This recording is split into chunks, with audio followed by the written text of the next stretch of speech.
대학 수학능력 시험과 관련해 공교육 과정에서 다루지 않는 이른바 킬러 문항 출제는 배제하기로 했습니다. 또 자사고와 외고, 국제고는 존치하기로 방향을 정했습니다.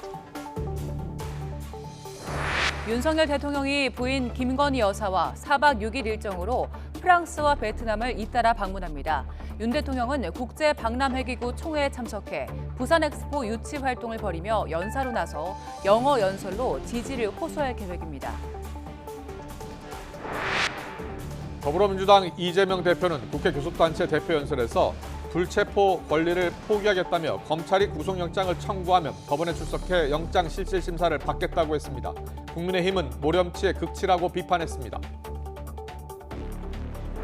내륙에는 사흘째 폭염특보가 이어지는 가운데 오늘 때이른 더위가 절정에 달합니다.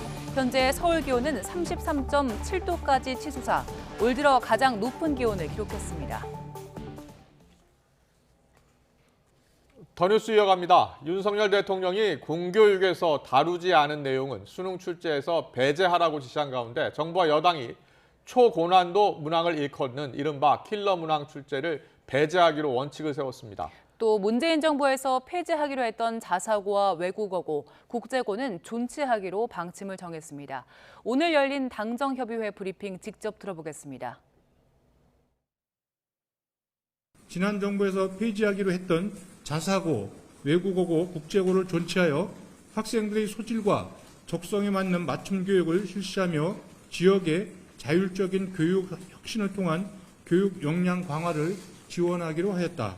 기존에 논란이 되어온 공교육 과정에서 다루지 않는 소위 킬러 문항은 시험의 변별력을 높이는 쉬운 방법이나 이는 학생들을 사교육으로 내모는 근본 원인이므로 앞으로 공정한 수능 평가가 되도록 공교육 과정에서 다루지 않는 내용은 출제를 배제하고 적정 난이도가 확보되도록 출제 기법을 고도화하며 출제진이 성실한 노력을 경주하도록 시스템을 점검하는 등 모든 가능한 지원을 다하기로 하였다.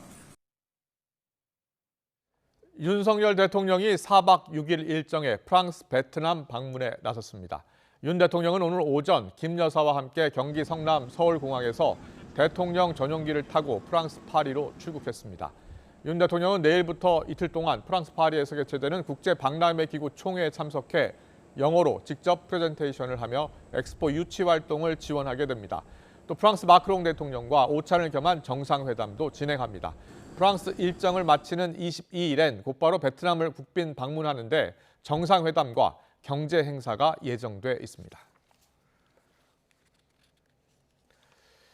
중국을 방문한 토니 블링컨 미 국무장관은 어제 친강 외교부 장과 공식 회담을 가진 데 이어서 오늘 중국 외교라인 1인자 왕이 주임과도 만났습니다. 시진핑 국가주석을 예방할 것이란 관측도 나오는데 일단 오늘 블링컨의 공식 일정에서는 빠져 있습니다. 중국 연결합니다. 강정규 특파원. 네, 베이징입니다. 네, 방중 이틀째인데요. 마지막 날인 오늘 블링컨 장관 베이징에서 꽉 채운 일정을 소화한다고요? 네, 블링컨 장관은 일단 오늘 오전 중국 공산당의 외교사령탑인 왕이 외사주임과 만났습니다. 왕이 주임은 작년 가을 지금의 자리로 승진하기 전까지 블링컨 장관의 대화 상대였는데요. 회동에 앞서 별도의 공개 발언은 없었고 어떤 이야기가 오고 갔는지 아직까지 밝히지도 않고 있습니다. 미국 언론들은 블링컨 장관이 오늘 시진핑 국가주석과도 만날 거라고 보도하고 있습니다. 그러나 오늘 발표된 블링컨 장관의 공식 일정엔 시 주석 예방 관련 내용은 없었습니다. 다만 베이징 시간 오후 2시 45분 현지의 미국 기업인들과 간담회 이후 저녁 6시 40분 기자회견 사이에 시간이 충분히 비어있다는 점이 눈에 띕니다. 시 주석 경호 문제 등으로 예방 일정을 공개하지 않았을 가능성도 완전히 배제할 수는 없어 보입니다. 앞서 조 바이든 미국 대통령은 수개월 내에 시 주석과 대화하고 싶다는 메시지를 발신을 했었는데요.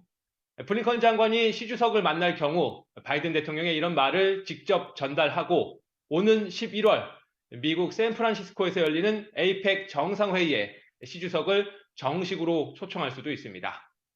블링컨 장관은 방중 일정을 모두 마친 뒤 오늘 밤 다음 방문지인 영국으로 날아갑니다. 네, 어제는 친강 외교부장과 공식 회담을 가졌는데요. 회담 결과도 정리해 주시죠. 네, 어제 회담은 베이징 시간으로 오후 2시 반쯤 시작됐습니다. 지난 2월 정찰 풍선 사태로 취소된 뒤 넉 달 만에 처음 대면한 양국 외교수장. 흔한 인사말이나 공개 발언 없이 본론으로 직행했습니다. 실무 만찬까지 8시간 가까운 마라톤 회담이 이어졌습니다. 그러나 양측은 공동 기자회견 없이 밤늦게 따로 입장문을 발표했습니다. 먼저 친강 부장은 현재 두 나라 관계가 최악이라며 양국 국민은 물론 국제사회 기대에도 부합하지 못한다고 쓴소리부터 날렸습니다. 이어 타이완 문제는 중국의 핵심 이익이자 두 나라 간 가장 두드러진 위험이라고 지적하면서 하나의 중국 원칙을 준수하고 타이완 독립을 지지하지 않겠다는 약속을 지키라고 촉구했습니다. 블링컨 장관도 물러서지 않았습니다. 미국의 이익과 가치에 옹호를 내세우며 동맹, 파트너들과 협력해 국제 질서를 수호하겠다고 맞받아쳤습니다. 미국은 친 부장을 워싱턴 DC로 초청해 협의를 이어가기로 했다고 밝혔는데 중국 측 발표문을 보면 양측이 편리한 시간에 답방할 용의가 있다. 이 정도로 썼습니다. 이 밖에 양측은 회담에서 우크라이나 전쟁과 무역 분쟁, 좀비 마약, 펜타닐 원료 수출 문제 등 여러 쟁점에서 팽팽한 이견을 확인했습니다. 물론 이런 이견을 좁히기 위한 실무그룹 협의 확대나 팬데믹 이후 줄어든 양국 간 항공노선 증편 등 합의 사항도 있었습니다. 지금까지 베이징에서 전해드렸습니다. 송상근 해양수산부 차관은 일본 후쿠시마 원전 오염수가 동해로 유입하는 데에 5개월에서 7개월이 걸린다는 주장은 사실이 아니라고 밝혔습니다. 송 차관은 오늘 브리핑에서 방출된 오염수 중 삼중수소는 4, 5년 후부터 우리 바다로 유입돼 10년 후 평상시 삼중수소 농도의 약 10만 분의 1 수준에 도달하는 것으로 나타났다고 말했습니다. 해수부는 내일부터 홈페이지에 해양 방사능 수산물 안전 Q&A 코너를 운영해 국민이 궁금한 내용을 확인할 수 있게 하겠다고 설명했습니다. 네, 오늘 많이 더우시죠? 날씨 알아보겠습니다. 아직 6월인데 내륙에 사흘째 폭염특보가 이어지고 있습니다. 오늘 때이른 더위가 절정에 달하면서 서울 기온이 무려 35도까지 오른다는데요. 취재 기자 연결해서 더위 상황과 전망 알아봅니다. 정혜윤 기자. 네, 정혜윤입니다. 네, 전국에서 가장 더운 곳이 어디입니까? 네, 경기 양평군 옥천면입니다. 현재 기온이 36.4도로 벌써 사람 체온만큼 올랐습니다. 그 밖에 영월과 정읍, 광주 기온이 34도를 넘었고 서울도 현재 33.8도로 어제에 이어서 하루 만에 올 최고 기온을 경신했습니다. 서쪽 지방의 더위는 주말부터 뜨거운 공기가 축적된 가운데 강한 일사와 동풍이 태백산맥을 넘으며 고온 건조해지는 팬 현상이 겹친 것이 원인입니다. 오늘 서울 낮 최고 기온은 35도까지 오를 가능성이 있습니다. 예상대로 오른다면 6월 중순 기온으로는 1997년 이후 26년 만에 가장 높은 기록을 세우게 됩니다. 반면 동쪽 지방은 현재 강릉이 26도, 속초 25도 정도로 더위가 주춤하는 모습입니다. 33도를 웃도는 서쪽 내륙의 더위는 오늘을 고비로 내일과 모레 전국에 비가 내리면서 한풀 꺾이겠습니다. 서울 기준 내일 낮 기온은 30도, 모레는 24도까지 기온이 내려가겠고 이후에는 30도 안팎의 초여름 더위가 이어질 것으로 보입니다. 지금까지 YTN 정혜윤입니다. 서울시는 여름철을 맞아 한강에서 물놀이를 즐길 수 있도록 오는 23일부터 8월 20일까지 한강 야외 수영장과 물놀이장을 운영합니다. 대상은 뚝섬과 광나루, 여의도와 잠원 야외 수영장과 양화, 난지 물놀이장입니다. 망원과 잠실은 야외 수영장이 공사로 인해서 올해 운영하지 않습니다. 운영 시간은 매일 오전 9시부터 오후 6시까지입니다. 김밥과 자장면 가격이 5년 전보다 40% 넘게 오른 걸로 나타났습니다. 한국소비자원 가격정보 종합포털을 보면 소비자들이 가장 많이 찾는 8개 외식 품목의 서울 지역 평균 가격은 지난 2018년에 비해 평균 28.4% 올랐습니다. 가격 상승률이 가장 높은 품목은 김밥인데 2018년 5월 2,192원에서 지난달에는 3,200원으로 46% 올랐습니다. 같은 기간 자장면은 4,923원에서 6,915원으로 40.5% 올랐고 칼국수와 김치찌개는 30%씩 상승했습니다. 냉면과 비빔밥은 20%대, 삼계탕과 삼겹살도 16% 넘게 올랐습니다. 백내장 수술을 통원 치료로 본 대법원 판결 이후에 관련 수술이 90% 가까이 급감했습니다. 보험사가 판결을 근거로 보험금 지급액을 줄인 탓인데 몇 달 사이에 달라진 기준에 소비자 분쟁이 늘고 있습니다. 이형원 기자입니다. 69살 김영재 씨는 지난 1월 백내장 수술을 받았습니다. 건물 관리인 일을 계속하기 힘들 정도로 눈이 나빠지면서 수술을 더는 미룰 수 없었기 때문입니다. 수술 이후 비용 800만 원을 보험사에 청구했지만 돌려받은 보험금은 통원 치료비 50만 원뿐이었습니다. 무조건 이거는 법내 지금 대법원 판례 그 관련 때문에 안 해준다는 거예요. 그래서 7시간 인터넷 하게 되는데 법원 판례 그것만 하는 거예요. 그러니까 내가 감독위원회에다가 민을 넣고. 지난해 6월 대법원은 백내장 수술을 입원 치료로 일괄 분류하는 관행은 위법하다고 선고했습니다. 수술에 2시간 정도 걸리는 만큼 특별한 사정이 없으면 통원 치료로 봐야 한다는 겁니다. 이 판결을 근거로 김 씨처럼 입원 수술비를 받지 못하는 사례가 잇따르자 백내장 수술 자체가 급감했습니다. 대형 손해보험사 A사에 접수된 지난해 4분기 백내장 수술 건수는 1분기보다 89.2%나 줄었습니다.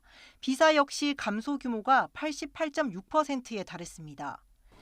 이렇게 수술 건수가 줄면서 지난해 백내장 수술 관련 지급 보험금은 2천억 원 넘게 줄었습니다. 저희는 엄청 줄었더라고요. 통원 치료비는 하루에 해봤자 많이 해봤자 35만 원 한도예요. 입원 치료비는 한도가 크니까 5천만 원 한도니까 수술 안 해도 되는데 그걸 그냥 껴서 하는 거죠. 그러면서 실비로 다 받으실 수 있습니다. 보험업계 사정은 나아졌지만 문제는 환자 보장 범위가 줄면서 관련 분쟁이 늘고 있다는 겁니다.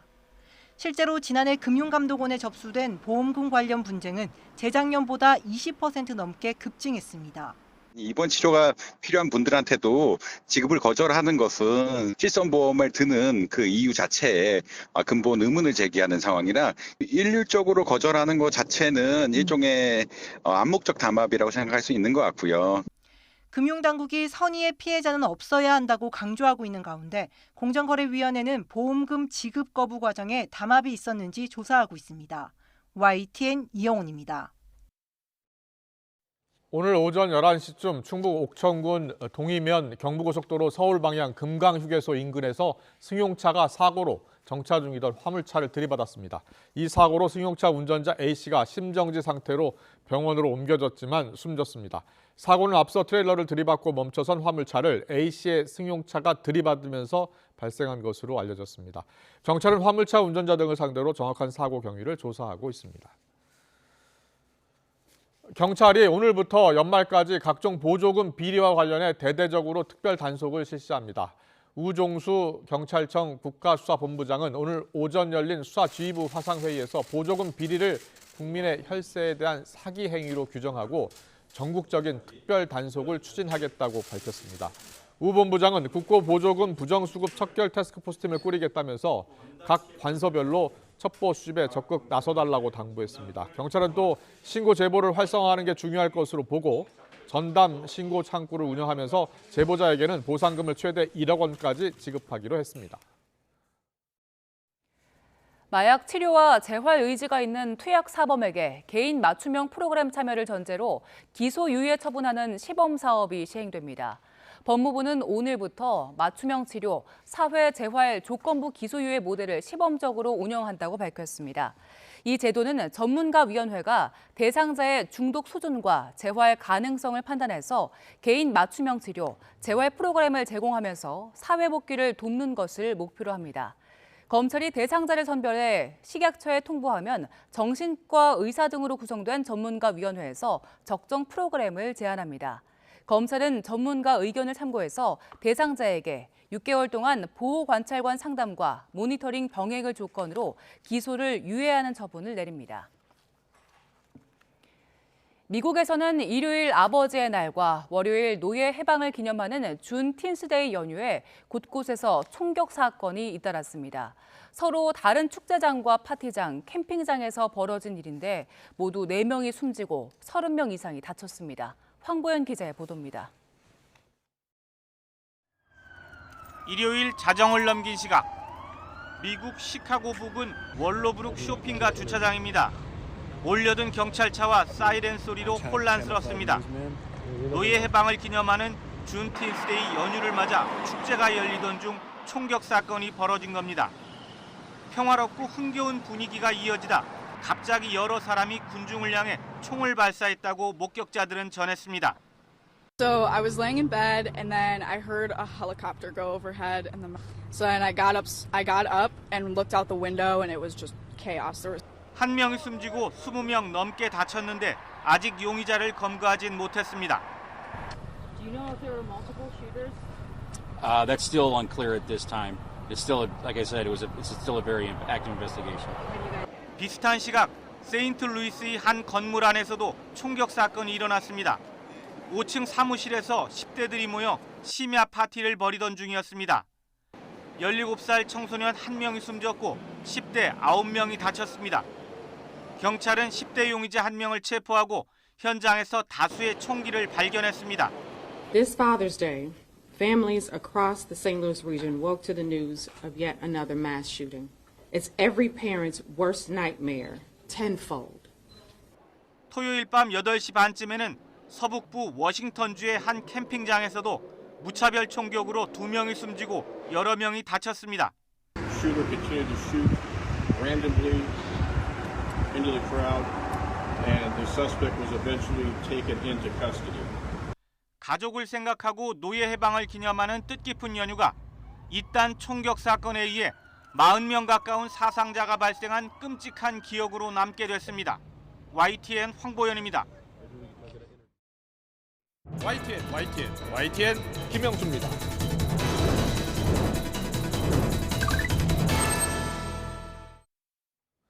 지난주 대통령실은 윤석열 대통령이 학교 수업에서 다루지 않은 내용을 수능 출제에서 배제하라고 지시했다는 이주호 교육부총리의 브리핑을 4시간 만에 수정하면서 윤 대통령의 진위가 왜곡됐고 핵심은 사교육비 절감에 있다고 강조했습니다.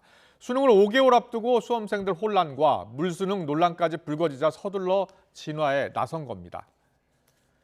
오늘 오전엔 당정 협의를 통해서 사교육을 부추기는 킬러 문항을 수능에서 배제하고 적정한 난이도도 확보하겠다고 대책을 내놨습니다. 이주호 부총리도 학원만 배불리는 사교육 문제에 신속하게 대책을 마련하지 못했다면서 국민께 사과했습니다. 하지만 윤 대통령의 수능 언급을 놓고서 공교육 강화와 사교육비 부담 완화에 있다는 여당, 그리고 부적절한 언급이라며 혼란을 준 것에 대한 사과가 먼저라는 야당, 여야의 입장이 충돌했습니다. 듣고서 더 정치 풀어가겠습니다. 대통령의 말씀은 공교육 내에서 배운 것을 중심으로 변별력을 갖춰서 수능 문제를 출제하게 되면 과도한 사교육 비용 부담을 줄일 수 있다는 말씀에서 말씀하신 거 아니겠습니까? 대통령의 말씀 때문에 무슨 혼란이 초래하는 것처럼 이렇게 주장하는 데에 있어서 그건 저는 굉장히 정치적인 접근이라고 생각을 합니다. 대통령께서 수능의 난이도를 조정하라고 이렇게 해라 저렇게 해라고 말씀하신 적도 없고. 수능 5개월 앞두고 대통령이 이런 언급을 한 게 부적절했고요. 또 매우 일방적이었고 또 전문가 의견을 거치지 않고 정말 아마추어적이었다. 결국은 이번 수능이나 모의고사에서 어떤 문제 출제가 나오더라도 교육부와 대통령의 책임이 저는 다시 부각될 거라고 봅니다. 자꾸 해명할 때가 아니라요. 빨리 사과하고 수습할 때다 이렇게 말씀드립니다. 네, 오늘 정치권 이슈 다뤄보겠습니다. 신성범 전 새누리당 의원, 신경미 전 더불어민주당 의원 나와 계십니다. 어서 오십시오. 네, 안녕하세요. 안녕하세요. 안녕하십니까. 네, 윤석열 대통령의 수능 관련 발언 계속 여야 간 공방이 이어지고 있는데요. 윤석열 대통령의 발언은 공교육 과정에서 다루지 않은 분야는 수능에서 배제하라라고 했다는 겁니다. 그런데 이 발언을 이주호 부총리가 학교 수업에서 다루지 않은 부분이라고 해석을 하면서 논란이 됐다는 게 정부 대통령실의 입장입니다. 일단 오늘 뭐 당정 협의도 있고 여러 대책도 나왔어요. 먼저 윤석열 대통령의 수능 관련 발언은 어떻게 보고 계세요? 괜히 지금 벌집을 건드린 겁니다. 벌집을 건드렸다. 네. 쓸데없는 얘기를 자꾸 하는 건데요. 지금 대통령의 이 정책을 다루는 태도를 보면 어떻게 보면 정책 검토를 다루는 기본적인 자세, 신중한 자세, 그리고 이 정책이라는 게 엄청나게 많은 사람들한테 영향을 준다라는 것을 망각하고 있어요. 그러니까 예전에 시골에서 그 공인중개사의 옛 이름이 복덕방이잖아요. 복덕방에서 보면 시국평론하는 분이 있습니다. 시국평론하는 분이 그날 아침에 어떤 언론을 봤느냐, 어떤 라디오를 들었느냐에 따라서 시국평론이 왔다 갔다 하거든요. 그러니까 대통령이 평소에 들었던 얘기를 그냥 쓱 내뱉는 식으로 얘기를 하는 건 매우 위험합니다. 더군다나 지금 나라가 이렇게 규모가 커졌고 이러기 때문에 복덕방에서 시국평론하듯이 생각했던 얘기를 쓱 던지는 것은 굉장히 위험하고 특히 교육 문제는 전 국민이 관련되는 문제고요. 지금 이 다룬 문제가 수능이거든요. 수능의 난이도 문제는 수능이라는 제도가 옛날에 예비고사부터 시작을 해가지고 시행된 이래 난이도에 성공한 예가 극히 드뭅니다. 그만큼 난이도 문제가 어렵거든요. 어려우면 어렵다고, 쉬우면 쉽다고, 그렇죠? 아니 물수능, 불수능이 매년 이게 반복이 돼요. 한 해가 물이면 그 다음이 불로 가고 물이 왔다 갔다 하는데. 자, 이거 정책을 다루는 부분에 있어서 윤석열 대통령이 지금 벌집을 건드린 측면이 있고 그리고 건드리지 말았어야 된다 이 말씀이십니까? 이 수능 난이도 문제는 대통령이 직접 문제 출제하는 게 아니라면 함부로 건드려서는 안 됩니다.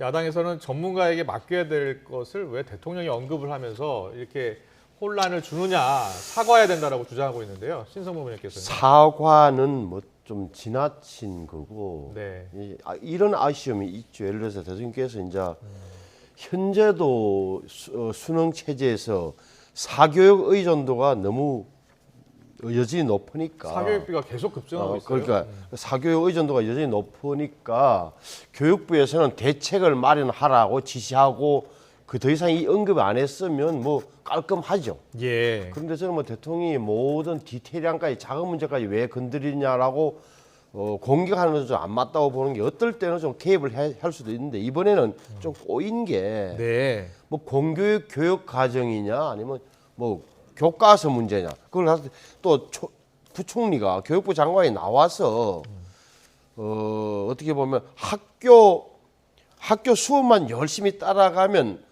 풀 수 있도록 문제를 출제하라고 지시했다. 이렇게 대통령의 지시를 나와서 그냥 이렇게 이해해버리니까 해석은 뭐냐? 아 이번 수능 쉽게 나오겠네. 이렇게 해석을 하고 일부 언론들도 수능 쉽게 나온다. 이렇게 해석을 해버리는 그냥 난리가 났다. 그러니까 묘하게 좀 꼬연 측면이 있다는 사실도 인정할 수밖에 없다고 봐요. 다만 대통령께서 이렇게 말했던 게 예를 들어서 자꾸 앵커도 지적하셨지만 5살 5세 초등학교 입학 연령 문제 그다음에 69시간 노동 문제 이런 것 때문에 대통령이 발언하고 나서 원래 취지는 안 그랬다고 뒤엎는 내지는 해석을 해야 되는 변명을 해야 되는 이런 일이 반복되는 것은 뭔가 시스템에 문제가 있다는 건 또한 내부에서 여권 내부에서 대통령실과 정부 부처 간에 고쳐야 될 대목도 분명히 있다고 보여져요. 공교육 강화 그리고 사교육비 절감은 과거 정부에서도 계속 추진했던 정책인데 이거 뭐 매번 역대 정권들이 다 했던 얘기예요. 하겠다고 하는데 실제로는 계속 늘고 있잖아요, 사교육비는. 그게 어려운 게요. 물수능이 나오면 사교육이 줄어야 되잖아요. 그리고 불수능이 나오면 사교육이 이제 좀 더 늘어나잖아요. 근데 그렇게 되질 않아요. 그러니까 물수능이 나오면은요. 물수능에 준비하는 사교육이 또 나옵니다. 불수능이 나오면은 불수능에 또 대비하는 사교육이 나와요. 그러니까 사교육 시장은 계속해서 물이 되건 불이 됐건 계속 팽창을 하는 거예요. 오늘 당정협의 나온 내용 중에 하나가 킬러 문항을 이제 수능에서 배제하겠다 그런 겁니다. 그 킬러 문항을 배제하면 사교육비가 더 줄까요? 또 이것도 또 또 준 킬러 문항이 나와서 그렇지 않을 것이다라는 이야기가 또 있어요? 킬러가 뭔지도 잘 모르겠지만 어려운 문제란 뜻입니다. 아니, 어려운 그러니까 문제. 킬러도 여러 종류의 킬러가 있는 거예요. 네, 네. 그 킬러를 어떻게 뭐 1급 킬러, 2급 킬러, 3급 킬러로 뭐 구분할 겁니까? 예. 그리고 교과서 안에서 출제한다는 얘기는 역대 어느 교육부 장관, 그게 뭐 정권과의 문제가 아니고요. 어느 교육부 장관가 맨날 그리고 이 수능 출제위원이 봄부터 들어가서 하는데요. 지금 네. 아마 수능 출제위원들이 일대 혼란에 들어갔을 겁니다. 수능 출제위원들이 이 들어가면서 제일 고민하는 문제가 난이도입니다. 예. 이번에 난이도를 어떻게 할 것이냐. 그런데 난이도를 너무 쉽게 하면 입시 현장에서 일대 혼란이 일어나거든요. 변별력이 사라져 버리면 예. 이제 각 대학에서 또 다른 장치를 마련하거든요. 그러니까 물수능 해봐야 각 대학에서 또 뭐 온갖 제도적 장치를 마련해가지고 또 합니다. 우리나라 교육개혁 해야 된다는 목소리 높고 사교육비 줄여야 된다는 이야기는 여야가 다 같이 하고 과거 정부도 했잖아요. 어떻게 해야 됩니까 그러면? 현재로서 방법을 못 찾은 거고요. 우리나라 대학을 도대체 어떻게 그러면 입시를 해야 될 것이냐를 온갖 제도를 다 실시해도 지금 안 되는 거거든요. 네. 그러니까 정치권이 여기서 저는 빠지는 게 맞고요. 일단 코멘트를 하지 않는 게 맞고요. 네네. 미국의 경우를 예로 들어보면 미국 경우에는 각 대학의 자유를 맡깁니다. 예. 그리고 이제 우리 수능에 해당하는 게 SAT라는 게 있는데요. 우리나라 학생들이 이 SAT를 조금이라도 1점이라도 더 받기 위해서 여러 번 봐요. 여러 번 볼 수 있잖아요. 네, 여러 번 볼 수 있어요. 예. 고등학교 2학년 때부터 계속 보는데요. 근데 신기한 건 어떻게 난이도 조절을 하는지 귀신같이 점수가 크게 오르지 않습니다. 그렇습니까? 그 점수가 그 점수입니다. 난이도 조절을 잘한다는 거네요. 그렇죠. 예. 뭐 매번 볼 때마다 물수능 불수능 이야기가 나오는 건 맞고요. 그런데 야당에서는 계속 지적하는 것 중에 하나가 윤석열 대통령이 의견 수렴이 좀 부족한 것 아니냐. 그래서 자꾸 돌출 발언이 나오고 그 논란을 또 수습하고 과정에서 혼란이 오는 것 아니냐라고 주장하고 있어요. 그 부분은 뭐 야당의 공격이긴 하지만 아픈 대목이 좀 있는 거죠. 말씀드린 대로 뭐 5세 입학 문제 이런 게 다 그렇잖아요. 그러니까 대통령께서 어떤 이야기를 했는데 본 뜻은 그것이 아니었다라고 추가적인 설명이 따라야 하고 그 과정에 또 혼선이 생기면서 야당에 공격 빌미를 주고 진보 언론에서 난리가 나는 이런 패턴이 반복되고 있다. 따라서 이 문제도 어떻게 보면은 대통령의 뜻은 알겠어요. 쉽게 하면 무슨 취지인지는 알겠는데 좀 더 들어가 보면 대통령께서 교육 현실이라든지 입시 체계에 대해서 굉장히 복잡한데 이것을 다 알고 하는 이야기일까? 라는 의문이 든단 말이에요. 그 의문이 들게끔 만드는 건 분명히 잘못된 거죠. 다시 말하면 이것도 자 남는 문제는 그러면 공교육 과정에서 배운 걸 갖고도 문제는 변별력 있는 문제를 낼 수 있느냐 없느냐. 그 변별력이라는 것은 어떤 수준일까라고 말씀하신 대로 한국교육과정평가원의 출제자들이 이제 떠안게 됐단 말이에요. 그렇잖아요. 그러니까 그렇게 되면 11월 26일인데 5달 남았는데 어떤 형식이 될 것인지에 대해서는 뭐 자신할 수 있을까? 그 결과에 따라서는 11월 26일 이후에 다시 한 번 더 무슨 사태가 벌어진다면 또 물불 이야기가 나온다면 이때의 소환 몇 달 전에 지금 6월 달에 하고 있는 이런 이야기가 소환되지 않겠습니까? 저는 그런 의미에서는 아픈 대목이 있는 거예요. 그러니까 우리가 구체적인 문제에 대해서 대통령께서 만기칠람 하는 듯이 보이게끔 발언하는 대목은 참모들이 진언을 해서라도 좀 끊어줘야 되는 거예요. 이 대목도 어떻게 보면 말을 나올 때 적어도 대통령실 안에서는 자 이주호 부총리한테 이런 대목은 유의해라. 왜 이런 지금 바로 수능 난이도 이야기가 나올 테고 그러면은 교육 전체에 5달밖에 안 남았는데 문제가 생기니 뭐라고 발표할 거냐. 대통령의 지시사항은 나중에 발표하더라도 대통령에게 보고하고 합의된 것만 발표하라든지 이런 식으로 하라고 코치를 해줘야 되는 건데 이런 정책 조정 그다음에 정책 홍보 기능이 없어진 게 약한 게 오늘 이번 사안에서 또 드러난 거예요. 그렇군요. 이주호 교육부총리가 오늘 기자들 앞에서 사실상 이제 사과를 한 번 더 했어요. 그러니까 학원만 배불리게 하는 그러한 문제점을 윤석열 대통령이 계속 지적을 했고 그리고 이것을 고쳐야 하는데 고치지 못했다. 대책을 신속하게 마련하지 못했다라고 했거든요. 그러니까는 시험 문제는 어려워지고 학원은 계속해서 수익을 늘리고 있고 사교육비는 줄지 않고 있고 대책 마련이 필요한데 대책을 못 세운 것에 대해서 죄송하다라고 했어요. 어떻게? 아니 근데 이게 예. 지금 말로만 그친 게 아니고 대학국장을 잘라내버렸잖아요. 네. 그리고 교육평가원에 감사에 들어갔잖아요. 그렇습니다. 이건 뭔가 지금 확실한 뭐 증거를 잡고 해야 되는 건데 일단 한번 감사해보자라는 건지 예. 아니면은 학원하고 유착 관계가 있다는 것을 증거를 갖고 하는 건지도 예. 지금 분명치가 않아요. 더군다나 유착 관계 가능성이 있다고 보세요. 그러니까 교육부와 교육공무원과 학원 간에 유착 관계가 있는 것 아니냐? 증거가 있지 않으면은 이렇게 하면은 안 된다는 겁니다. 더군다나 그렇게 두 가지 조치를 감사와 이 대학교육국장은 교육부 안에 핵심 국장이고 1번 국장입니다. 예. 이런 사람을 그냥 하루아침에 목을 날려버렸다, 직위해제를 시켰다 그러면 네. 이게 대단히 큰 사건이거든요. 그러면은 야 이번 수능은 정말 뭔가 지금부터 준비해서 확 달라지겠구나라고 모든 국민들이 메시지를 이미 받은 겁니다. 네. 아, 쉬운 수능이구나라고 이미 받은 거예요. 근데 쉬운 수능으로 가면은 그러면 학원 교육이나 사교육이 그럼 줄어드느냐? 더 한다니까요. 이거 쉬워지면 더 한다고요? 쉬우면은 쉬운 문제에 어떻게 적응하느냐를 놓고 계속 훈련을 시킵니다.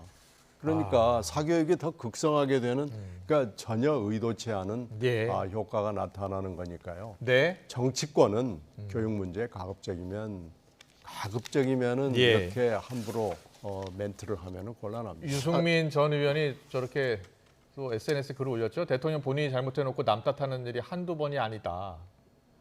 문제만 불거지면 장관 탓한다. 뭐 이렇게 비판의 목소리를 또 내고 있습니다. 이제 대통령실에서 설명을 내놓은 걸 보면 작년 말 그러니까 6개월 전 6달 전에 이미 대통령이 지시하기를 사교육을 받을 수밖에 없는 수능의 문제점을 고치라고 지시했는데 6개월이 지나도 이행이 안 됐다. 그 증거가 뭐냐. 지난 3월에 한국교육과정평가원에서 그 내년도 수능 문제 기본 방향을 발표했는데 대통령의 지시가 녹아 들어가지 않은 걸로 발표됐다 이런 취지잖아요. 제가 보기에는 그러면서는 이주호 장관이 잘못했다고 하니까 연결은 되는데 그럼에도 불구하고 저렇게 되면 공무원 사회가 한 번 더 바짝 엎드리는 거예요. 그런 대목은 또한 청와대에서나 이렇게 청와대에서 관리할 때 공무원들을 적으로 돌리면 자꾸 이렇게 복지부동하게 되면 안 움직인다는 대목은 또 유념해서 봐줘야 돼요. 알겠습니다. 다음 이슈 넘어가겠습니다. 이재명 대표 이야기입니다. 이재명 대표가 오늘 국회에서 교수단체 대표 연설을 했는데요. 원고에 없는 내용을 발표를 했습니다. 듣고 오겠습니다. 저에 대한 정치 수사에 대해서 불체포 권리를 포기하겠습니다. 지금까지 그랬던 것처럼 소환한다면 10번 아니라 100번이라도 응하겠습니다. 구속영장을 청구하면 제 발로 출석해서 영장 실질 심사 받고 검찰의 무도함을 밝히겠습니다. 구체적으로 체포동의안, 불체포 특권을 포기한다는 의미를 어떤 의미로 말씀하셨는지 잘 모르겠는데요. 일단 적어도 대한민국의 사법 시스템에 따라서 그 절차 내에서 행동하겠다는 말씀은 기존에 하셨던 말씀보다는 뭐 좋은 얘기 아닌가 싶은데요. 그런데 다만 그걸 어떻게 실천하는지는 잘 모르겠습니다. 중요한 거는 대한민국의 다른 국민들과 똑같이 형사사법 시스템 내에서 자기 방어를 하시면 되는 문제 같습니다. 자, 오늘은 이재명 대표 교섭단체 대표 연설이 예정돼 있었고 했고요. 내일은 이제 김기현 대표 연설하는데 보통은 연설하기 전에 원고 주요 내용을 미리 이제 배포를 하거든요. 근데 거기에 적혀 있지 않은 내용이었습니다. 불체포 권리를 포기하겠다. 왜 갑자기 이 발언을 포함시켰을까? 여러 배경, 의도에 대한 관심이 높아지고 있는데 왜 이 발언을 포함했다고 보세요? 여러 가지 이유가 지금 얘기되고 있죠. 첫째는 내일 김기현 대표 연설에서 이 대목을 놓고 엄청난 공격을 할 거라는 첩보가 돌아다니고 있습니다. 아, 그렇습니까? 내일 김기현 대표의 대표 연설의 주요 토픽 하나가 불체포 특권 문제, 특히 이재명 대표의 사법 리스크 문제가 그렇습니까? 있을 것이기 때문에 예. 이거에 대한 외부의 공격, 특히 정치권으로부터의 공격을 일단 방어를 해야 될 필요가 하나 급하게 생긴 그렇군요. 거고요. 또 하나는 예. 최근에 이재명 대표 내지는 이재명 대표 측근들로서 기소를 된 사람들이 수사도 받고 재판도 받고 하면서 지금 여러 곳에 검찰청을 왔다 갔다 하고 법원에 재판을 받아본 결과 검찰이 여러 가지 혐의에 대해서 명백한 입증 자료를 제시하지 못하고 있는 걸로 판단이 되는 것 같아요. 자신감이 생겼다는 겁니다. 그렇죠. 예. 그래서 검찰이 어떤 수사상의 한계에 봉착했다는 여러 가지 증거를 가지고 있는 겁니다. 네. 따라서 지금 7월, 8월 중에 검찰이 아마 이재명 대표에 대해서 총공세를 펼 것으로 보입니다. 여러 가지 수사가 지금 마무리 단계에 들어섰고 지금 하여튼 수사를 어떻게 보면 집대성하고 있는 예. 그런 단계에 들어서고 있기 때문에 이제 6월이 거의 가고 있잖아요. 네. 7, 8월 중에 2차 체포동의안이 올 가능성이 매우 높아지고 있는 거죠. 예. 2월 27일 날 1차 체포동의안이 왔으니까요. 네, 네. 이제 벌써 4개월, 5개월, 6개월 이렇게 들어가는 거 아니겠어요? 따라서 이제는 검찰과 한번 일합을 겨룰 단계가 왔다고 보고요. 차라리 검찰과 일합을 겨루는 것보다는 판사와 일합을 겨루는 것이 훨씬 더 낫다는 판단이 선 걸로 그렇군요. 보이고요. 그런데 이 같은 주장은 비명계 의원들이 계속해서 줄기차게 이야기했던 거 아닙니까? 불체포 특권 포기하고 가서 당당하게 그렇죠. 영장실질심사 받아라. 근데 그때는 받지 않았거든요. 특히 지금 비명계 의원들이 2차 체포동의안이 왔을 때 어떤 결정을 내릴지를 전혀 짐작을 할 수가 없는 상황이거든요. 예. 그러니까 지금 이게 만약에 2차 체포동의안이 와서 가결이 되건 부결이 되건 어떤 결론을 나든지 간에 당에 엄청난 부담을 줍니다. 예. 만약에 가결이 되면은 끌려서 판사 앞에 가게 된다는 대표의 모습, 리더십에 문제가 생기는 거고요. 예. 부결이 된다면 국민적 비난에 직면하게 되는 거예요. 예. 그러니까 어느 쪽으로 가도 비명계 쪽에 질질 끌려다니는 대표의 모습을 보인다는 것이고 이 국민들로부터 신뢰를 상실하게 되는 거죠. 그렇군요. 자, 그렇다면 김기현 대표는 지나간 버스 세우겠다는 것 아니냐? 아니 이게 예. 이재명 대표가 지금까지 그래 왔던 것처럼 지금까지 안 그랬잖아요. 예. 검찰도 여러 번 나갔지만 마지막에 나갔다든지 아니면 뭐 이런 식이었고 결국 제 생각에 자 이재명 의원 체포 동의안이 언제 처리됐습니까? 2월 27일 본회의였어요. 예. 예. 표가 몇 표였죠? 139대 138이었어요. 예. 자, 찬성이 139였어요. 반대가 138. 자, 149표가 안 나와서 부결은 됐지만 민주당 의원들이 그때 우리가 해석을 했잖아요.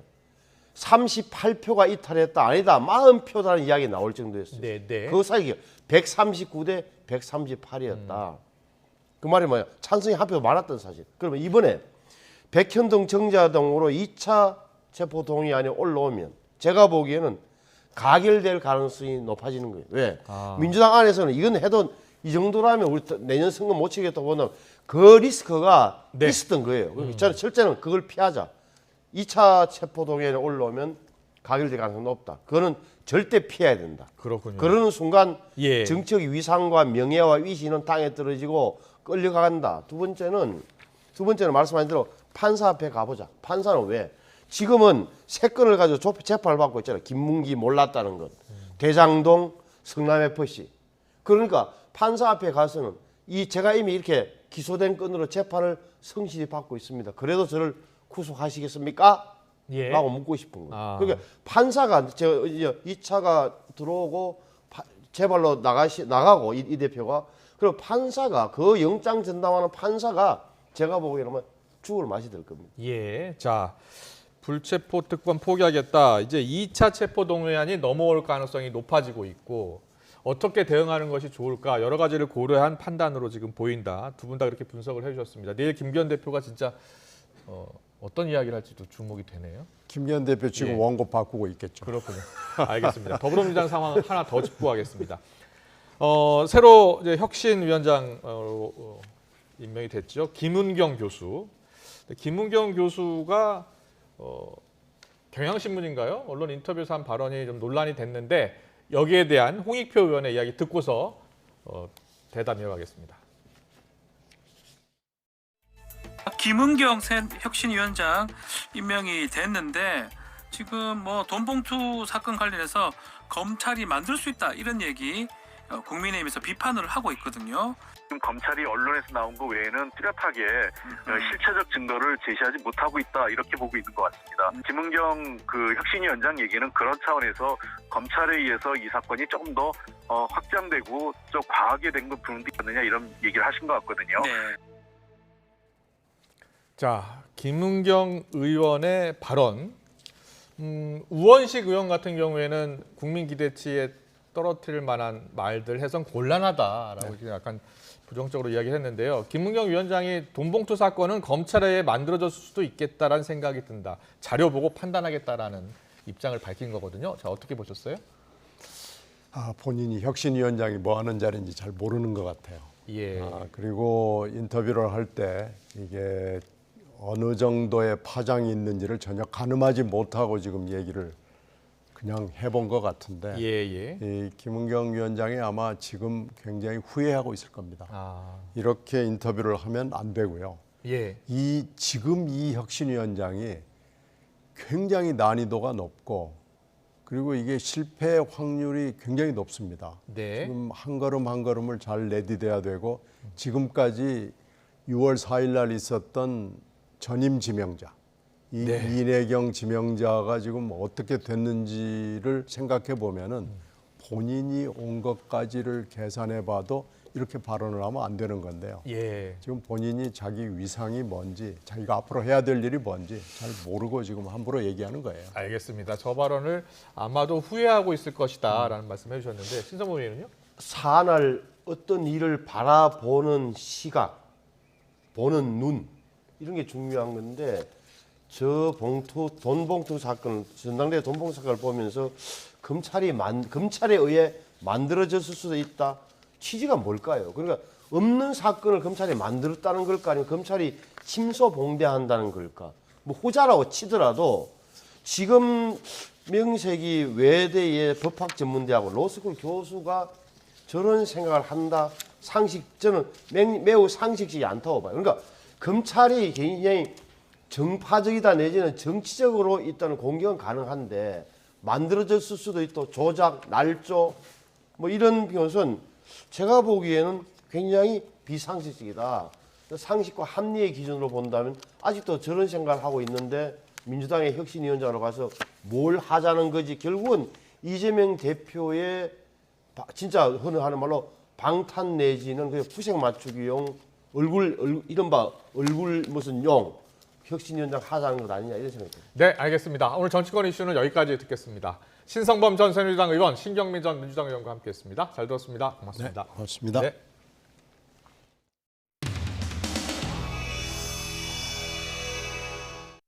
영상에서 보신 장해찬 최고위원이 제 옆에 있기 때문에 오늘도 혹시 하고 오셨어요? 네, 들고 왔습니다. 들고 왔어요? 이거 어제 하신 겁니까? 착용했던 무릎 보호대인데요. 아, 그렇습니까? 장경태 의원한테 제가 이거 빌려드릴 테니까 예. 한번 차시고 양반다리 해보시죠. 되는지 안 되는지.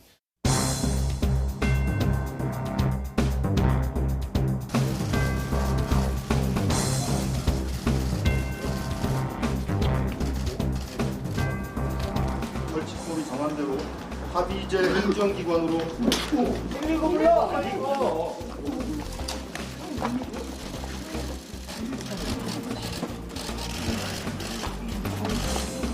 괜찮아?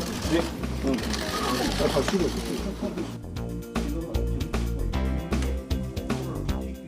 민주당 청년정 시인 2명의 거짓말, 가짜뉴스를 고발합니다. 장경태 의원은 무릎 보호대를 하면 양반다리가 불가능하다고 법적 대응을 운운하고 있습니다.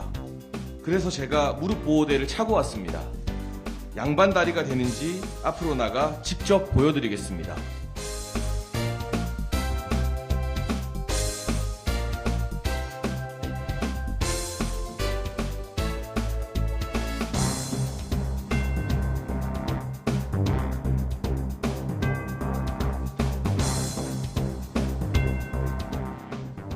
보신 것처럼 양복을 입고 무릎 보호대를 차도 양반다리 잘만 됩니다.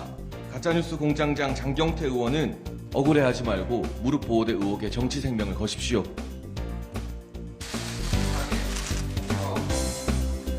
이 장예찬인가요? 도대체 이게 최소한의 인간적 도의를 갖췄느냐라는 생각이 들었습니다. 정말로 폐륜적 행위라고 하지 않을 수가 없습니다. 해당 당일에 있었던 타 언론사 사진들입니다.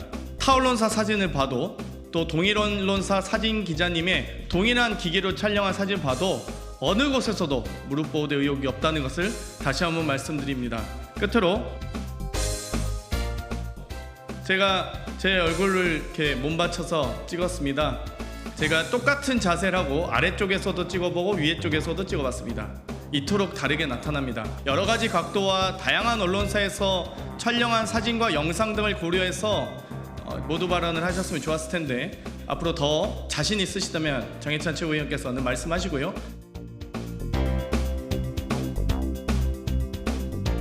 여야 청년 의원들의 공방이 또 너무 치열해져도 좋지 않은 모습 같은데 오늘 나오신 길에 그래도 장경태 최고위원 건강 회복하라고 또 짧게나마 좀 메시지 전하면 어떨까요? 당연히 건강을 회복하셔야 되고 예. 턱 밑에 반창고 붙이셨는데 되게 걱정 많이 되고요. 나으셨으면 좋겠고. 뭐 무릎 보호대 논란은 저희가 이제 웃자고 한 얘기고 중요한 거는 이제 의정 활동할 때 건강을 잘 지키는 게 무엇보다 좀 중요한 일인 것 같습니다.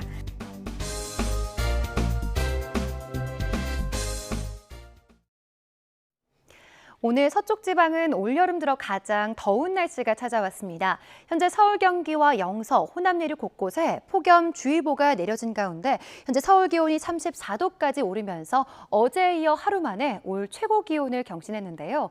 그 밖에 전주는 35.4도, 청주는 34.3도 등 마치 한여름처럼 더운 날씨가 기승을 부리고 있습니다.